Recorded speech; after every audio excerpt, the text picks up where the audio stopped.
walang magtitiwala sa iyo if lagi ka magsisinungaling. Walang magbi-build na trust kapag pag nagsisinungaling ka palagi.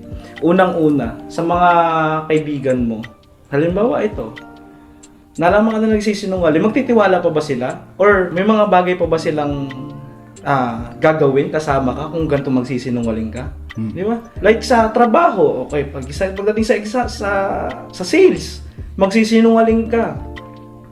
May nakabenta sa iyo na malaki pa lang, may nag-avail sa iyo ng malaking tao pala, ng maraming kakayanan, maraming koneksyon.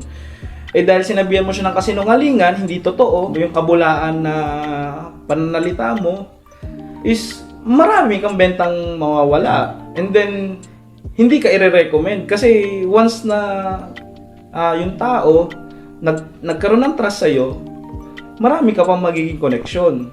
Like for example, magsisinungaling ka ngayon, unti-unti mawawala ang kaibigan mo. If hindi ka naman nagsisinungaling, uy, ito, ganito, pagkatiwalaan to, nagsasabi ka na. Dadami pa ang kaibigan mo ngayon.